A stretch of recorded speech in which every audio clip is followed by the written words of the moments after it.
A lot of folks think that impact investing came about in 2007 when the Rockefeller Foundation brought together a group of asset owners at Bellagio in Italy and had a series of conversations to try to describe, what this was, what was happening, what was emerging, and they came up with the concept, or not the concept, the language of impact investing. And then they put about $35 million into building the field of impact investing. And so all of this that we have embraced and become a part of is now impact investing.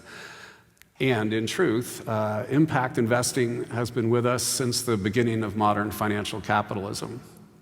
In 1604, the first publicly traded stock company was created actually here in Holland, the Dutch East India Company. And this was a process where for the first time they sold shares to diversified investors in order to put risk across a pool of capital and finance an expedition. And the expedition left in 1604 and I think came back in about 1607 and was celebrated for being very successful because they returned with all kinds of spices and goods that they sold at great profit.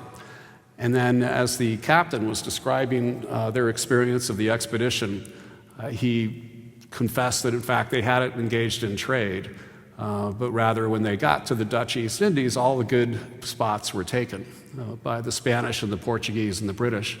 And so, as any good capitalist would, he engaged in war and in piracy.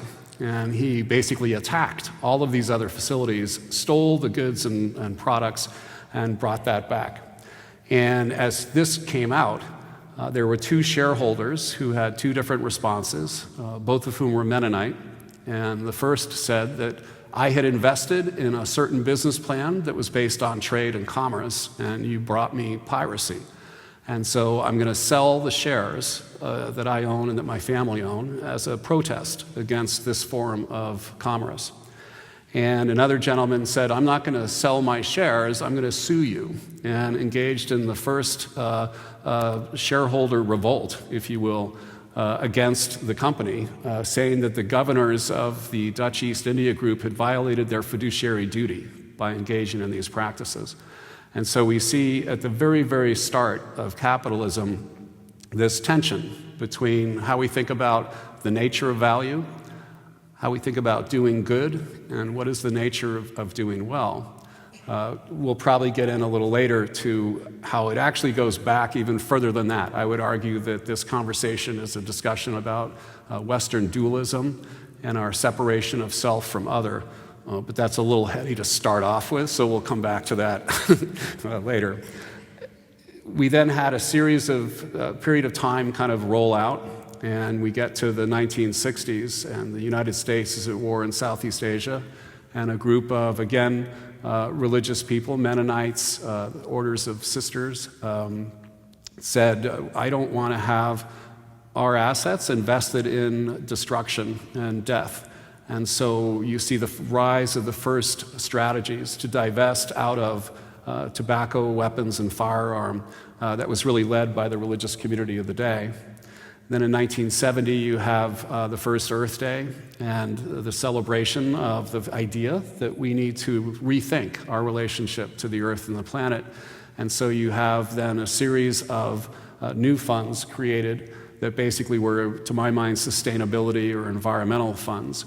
And this then kind of prepared the ground for the 1980s when we had the Divest South Africa movement, where people said, we don't want to finance apartheid.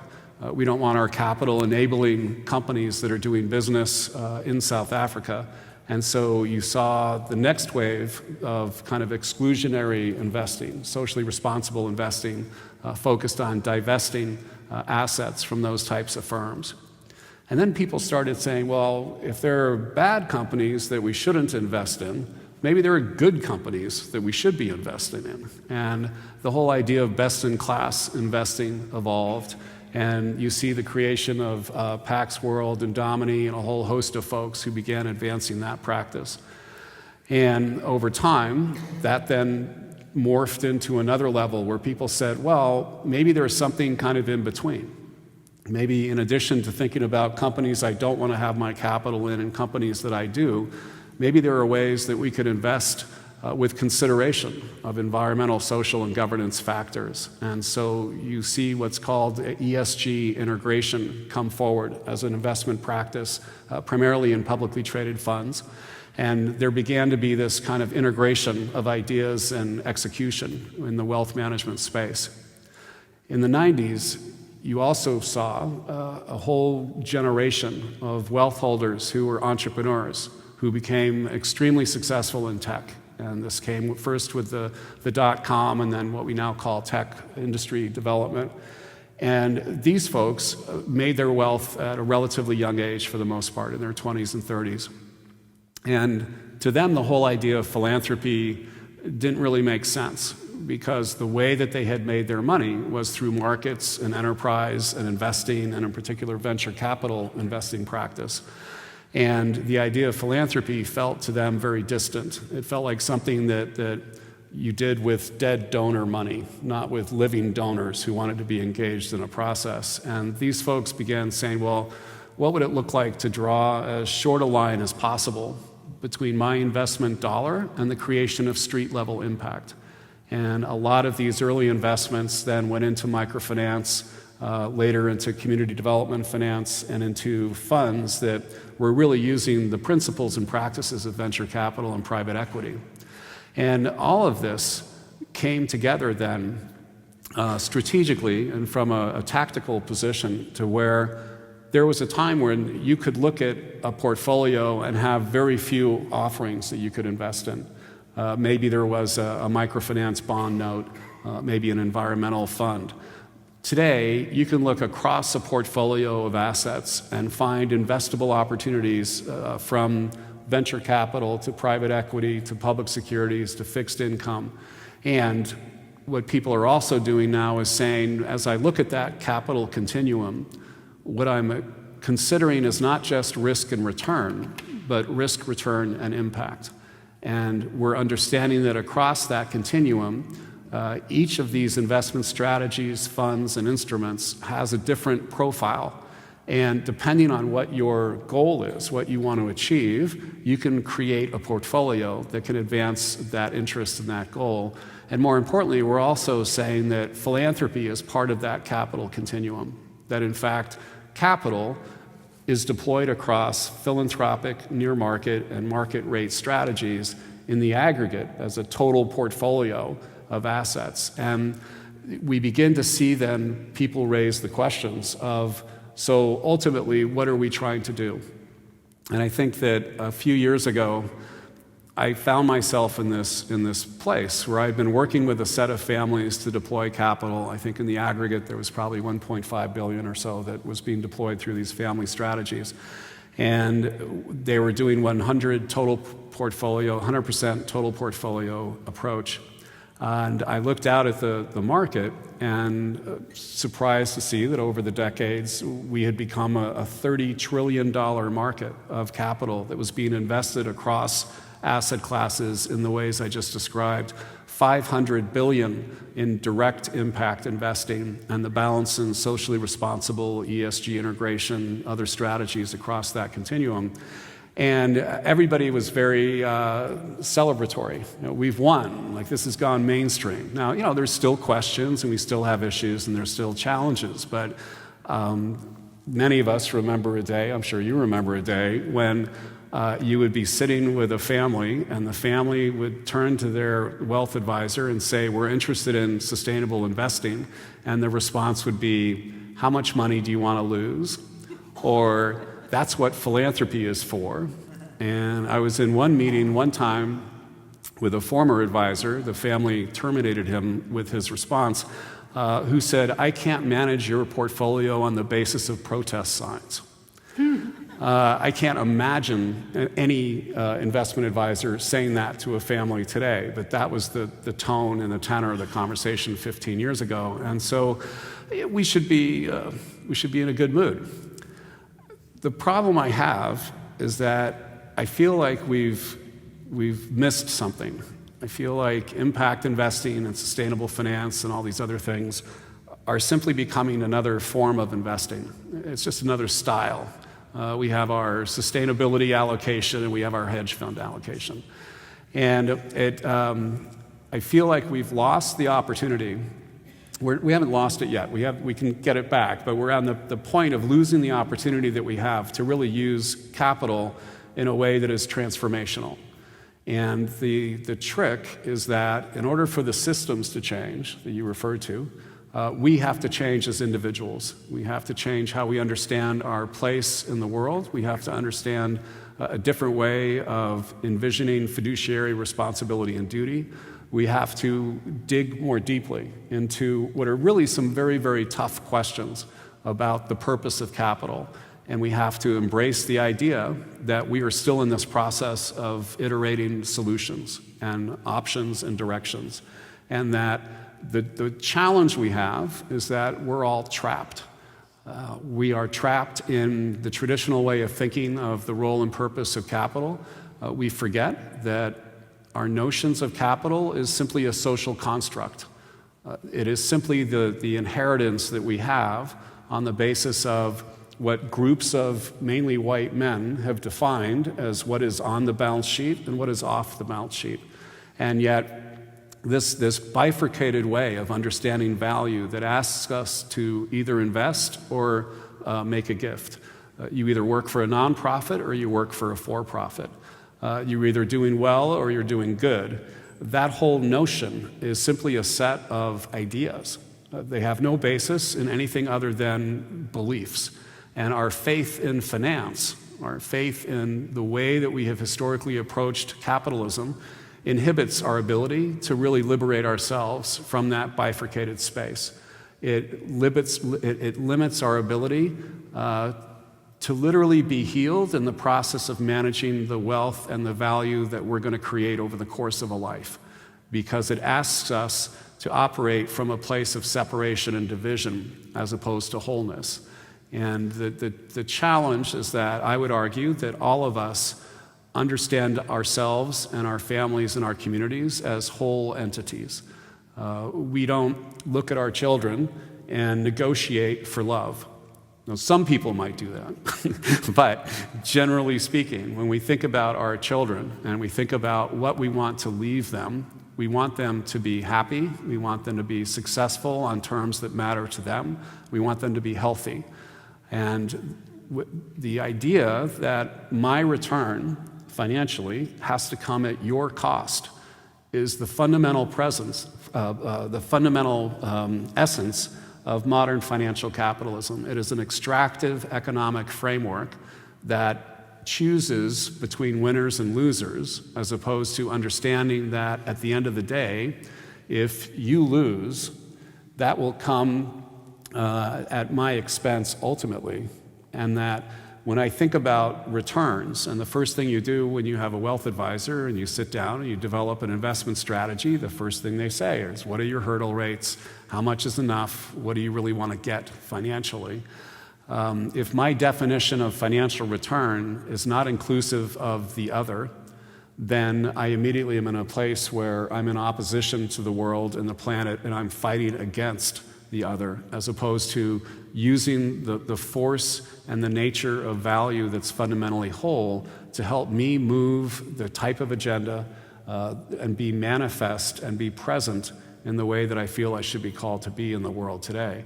I would reject the idea that we have to do well or do good and say that instead of a bifurcated value proposition, we should focus on a blended value proposition, one that says that we need to recognize how money moves, how economics functions, and realize that there are certain aspects of the tools and techniques that we use in the pursuit of wealth that can be managed. And ultimately, the value we're trying to create transcends economic value alone and is in fact whole. Now again, it's interesting to have this conversation in Europe, because in the United States, this is very shocking. People don't like it when you talk this way. In Europe, I gave a talk 20 years ago at the World Economic Forum on blended value and the nature of capital, and a gentleman stood up during the comments period. And at Davos, people never ask questions. They always stand up and they have to make a statement, right? Because you got just the nature of the people who go there. And he said, this is very interesting. I'm very intrigued by everything you're saying, and I believe that it is very true.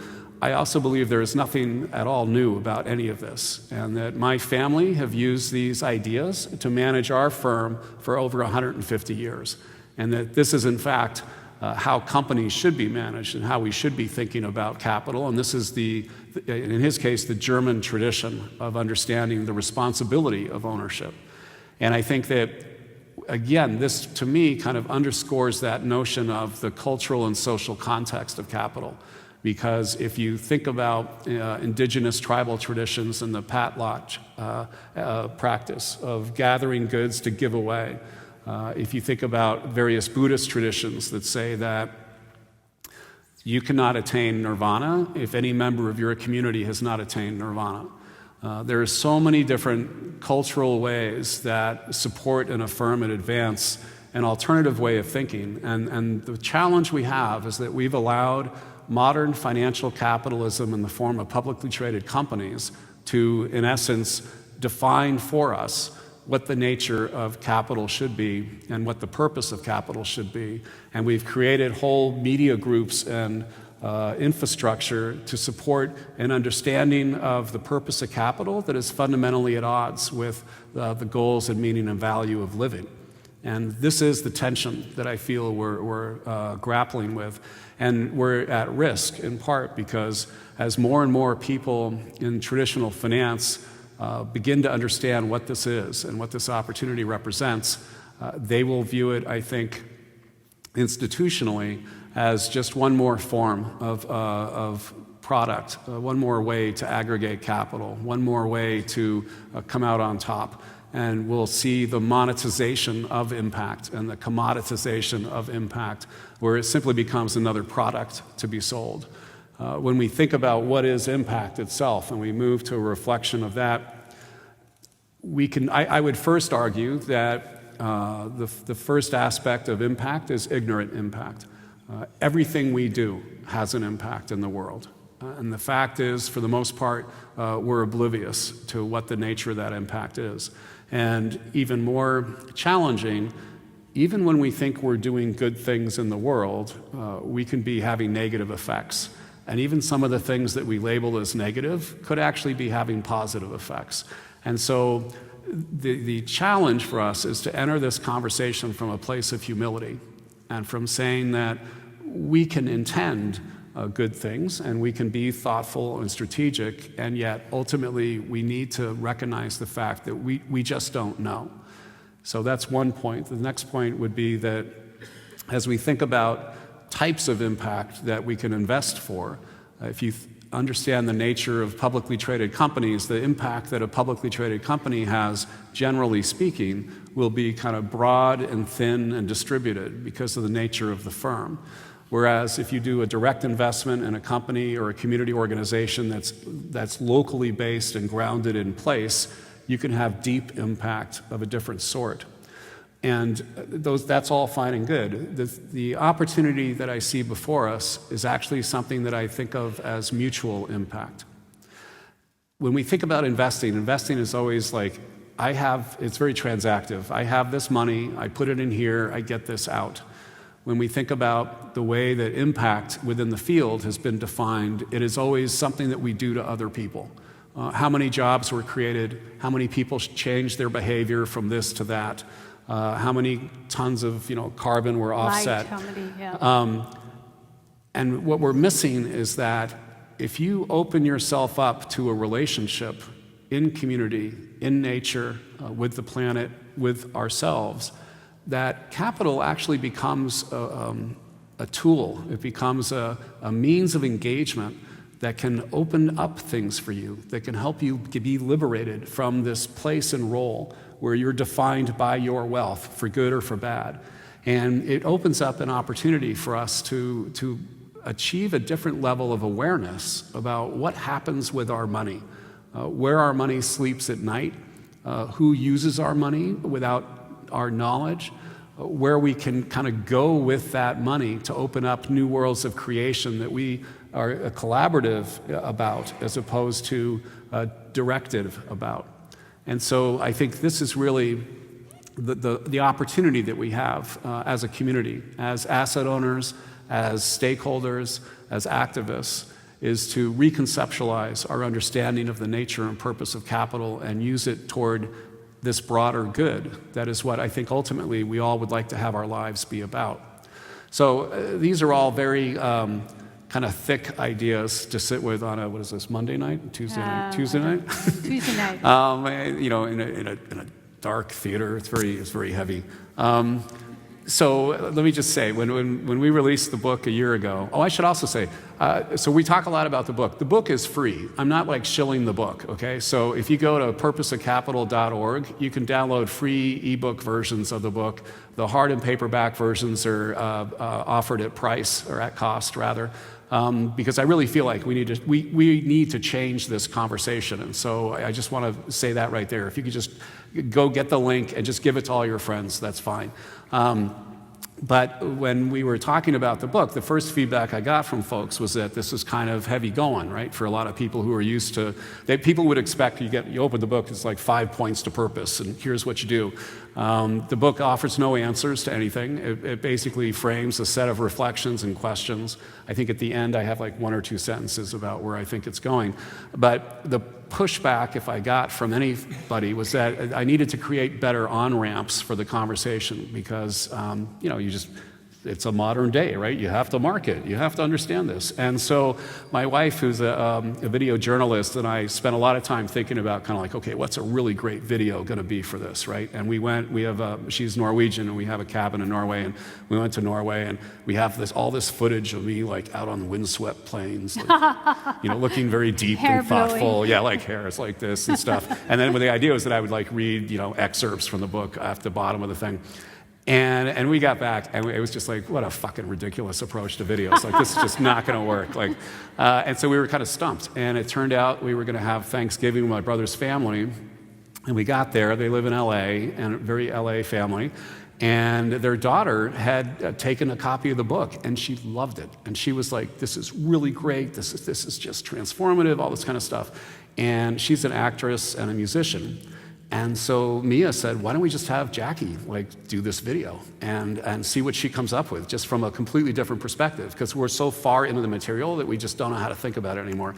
And so tonight we're going to actually premiere the video as we speak. She's releasing it in LA, so this is a simultaneous kind of thing.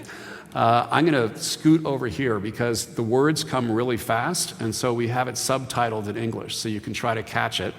And I really hope you like it. It's a very different way to go. And then when we get on the other side, then we'll continue the conversation. Here, you good? No, we're all good. Okay.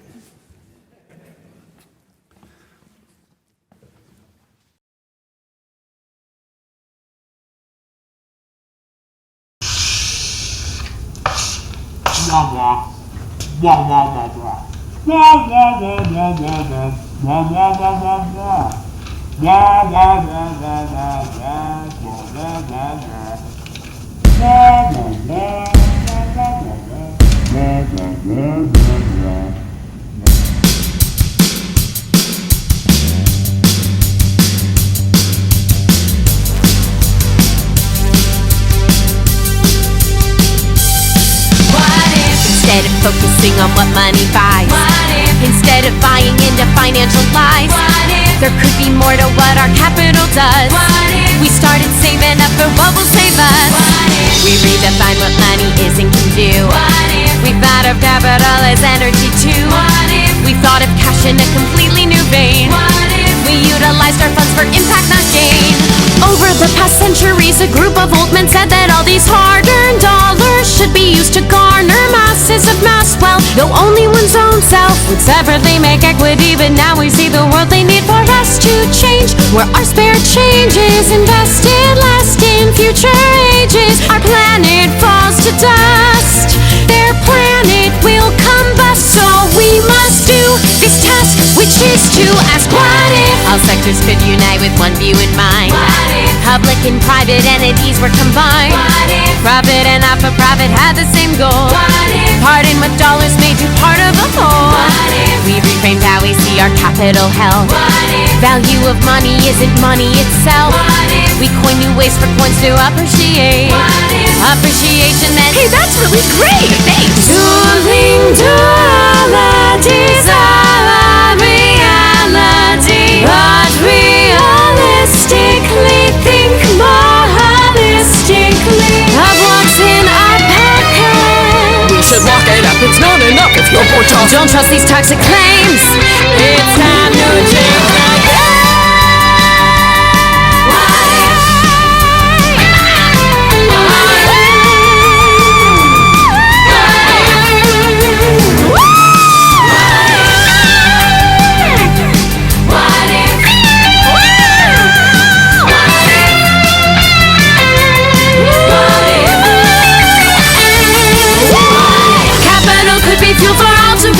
Equity only equaled equality. Equity meant more than just building your stash.